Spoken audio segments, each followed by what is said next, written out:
오늘도 말씀을 통해 하나님의 큰 은혜를 누리고 복된 하루 되시길 소망합니다. 우리 어제에 이어서 이제 오늘 마가복음 2장 중풍병자 이야기가 나옵니다. 1절을 보면요, 수일 후에 예수께서 다시 가버나움으로 가시니라고 이제 말씀이 나옵니다.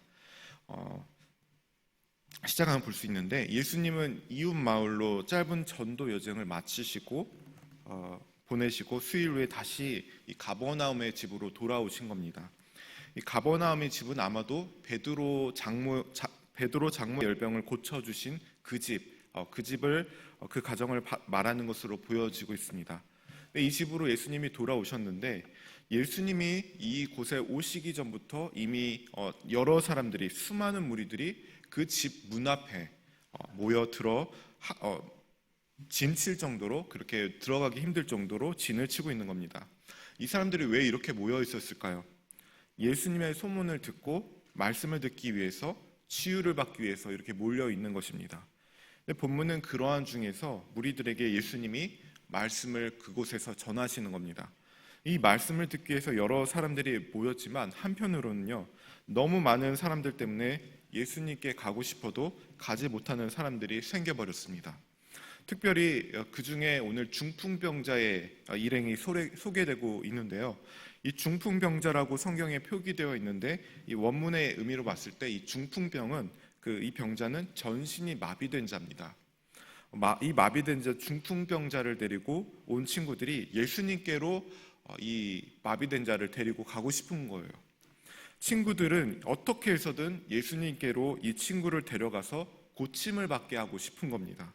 그래서 어떻게 하느냐, 이 4절에 보니까요, 이렇게 기록됐습니다. 무리들 때문에 예수께로 데려갈 수 없으므로 그 계신 곳에 지붕을 뜯어 구멍을 내고 중풍병자가 누운 상을 달아 내리니. 이 사람들이 어떻게 지붕까지 올라갔느냐 하면, 먼저 이스라엘 집 구조를 우리가 생각을 해봐야 되는데요. 이스라엘의 집은 바깥에서 지붕까지 올라가는 외부 계단이 연결되어 있습니다. 그리고 그 지붕은 비스듬히, 우리나라처럼 비스듬히 되어 있는 게 아니라 평평하게 되어 있습니다. 걸어 다닐 수 있을 정도로 그렇게 되어 있다고 합니다. 그리고 이 지붕을 콘크리트로 쳐서 단단하게 해놓는 게 아니기 때문에 충분히 성인 남자들이 뜯어낼 수 있는 구조라고 합니다.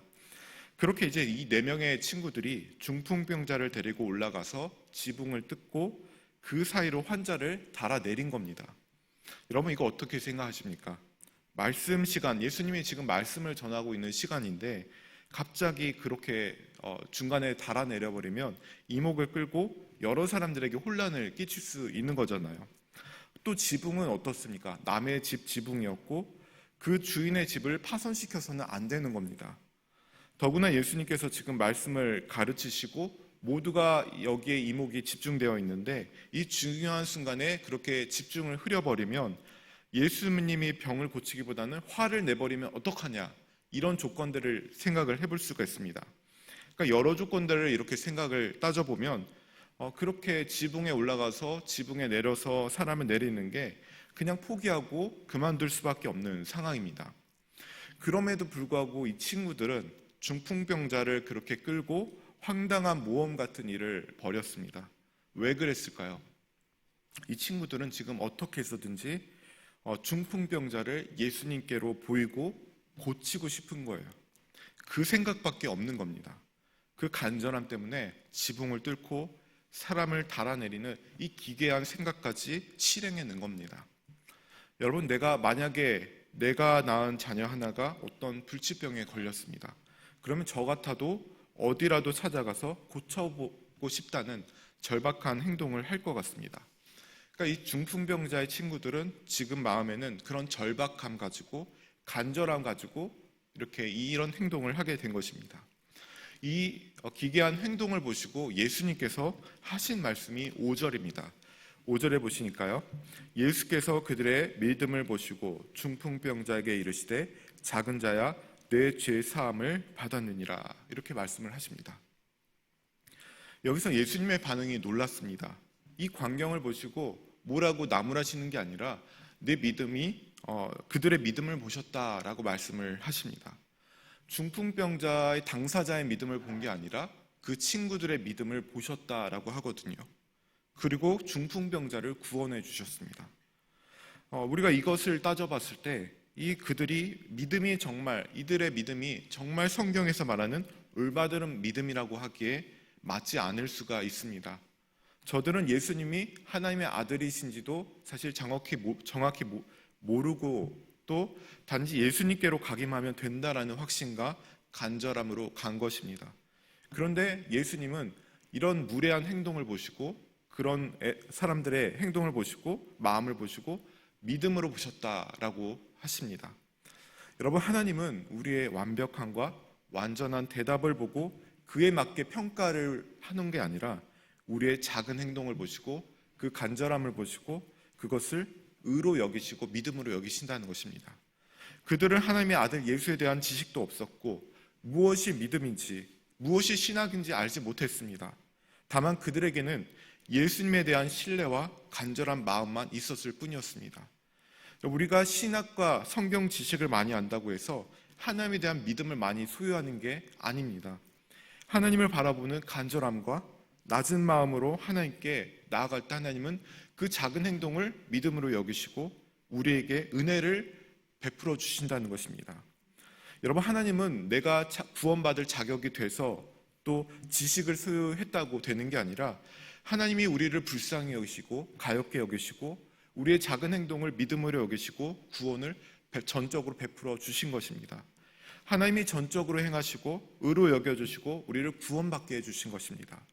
그래서 우리가 이것을 받아들일 때 우리가 하나님 앞에 늘 겸손하게 낮은 마음으로 있을 수밖에 없습니다. 하나님은 늘 우리를 그렇게 바라보시고 선하게 이끄시고 베풀어 주십니다. 구원받을 자격 없는 자에게 구원이 있다고 하시고 죄로 가득한 죄인에게 의롭다고 하셔서 우리가 죄사함을 받은 거예요. 예수님은 그 친구들의 믿음을 보시고 중풍병자에게 일어나라고 하시는 겁니다. 내가 죄사함을 받았느니라 이렇게 말씀을 하십니다. 예수님은 단지 이 중풍병자의 마비, 증상, 죄를 다루시는 게 아니라 더 근본적이고 원초적인 중요한 문제를 해결해 주셨습니다. 그게 바로 죄사함의 문제입니다. 이 죄사함은 어느 사람도 다룰 수 있는 게 아닙니다. 오직 하나님만 다룰 수 있는 겁니다. 그런데 예수님은 이 본질적인 문제를 구하지 않은 것까지 본질적인 문제를 해결해 주시고 죄사함의 권세를 권세를 있음도 알도록 선포하신 것입니다. 주님은 인간의 본질적인 죄의 문제를 해결해 주시고 또 자유케 하시기 위해서 그렇게 오신 것입니다. 여러분, 이 중풍병자의 모습을 생각해 보십시오. 이 중풍병자의 모습을 생각해 볼 때 현대 오늘 살아가는 우리의 모습처럼 보여지기도 합니다. 하나님의 나라와 복음을 알지 못하고 마비된 채 이리저리 움직이지도 못하고 살아가는 현 시대와 또 그 사람들, 바로 중풍병자입니다. 또 하나님 없이 인간의 근본적인 문제, 죄사함을 얻을 수 없는 중풍병자가 바로 우리들입니다. 그런데 예수님은 그렇게 슬픔 가득하고 절망 가득한 인생들을 회복하기 위해서 이 땅에 오셨습니다. 절망적인 상태에 있는 우리들을 그 어떤 것도 없이 절박함만 있는 우리의 호소를 보시고 그 작은 행동을 보시고 의롭게 여기시고 구원을 베푸셨을 뿐만 아니라 우리의 필요를 채우시고 동행하시는 분이 바로 예수님이십니다. 여러분, 오늘도 우리가 그 주님 앞에 하나님께 부르짖고 기도하며 나갈 때 주님은 그 우리의 작은 행동을 보시고 죄 있다 의로 여기시고 우리와 함께 동행하시기로 하나님은 우리와 함께 하시기로 작정하셨습니다. 오늘도 그 예수님의 이름을 붙들고 주님께 호소하고 또 주님과 동행하면서 승리하는 하루 되시길 소망합니다. 기도하겠습니다. 주님, 암울한 시대를 살아가는 우리에게 소망이 되시고 은혜를 주시고 주님의 이름으로 살아갈 수 있는 새날을 열어주셔서 감사합니다. 오늘도 주를 더 알아가고 우리의 목자 되신 하나님 붙들고 살아가길 원합니다. 슬픔과 절망 속에서 우리를 회복시키시고 일으키시는 주님을 붙들고 살아가기 원합니다. 오늘도 그 소망의 주님을 경험하고 모든 일들 가운데 주님과 동행하는 하루가 되도록 함께하여 주시옵소서.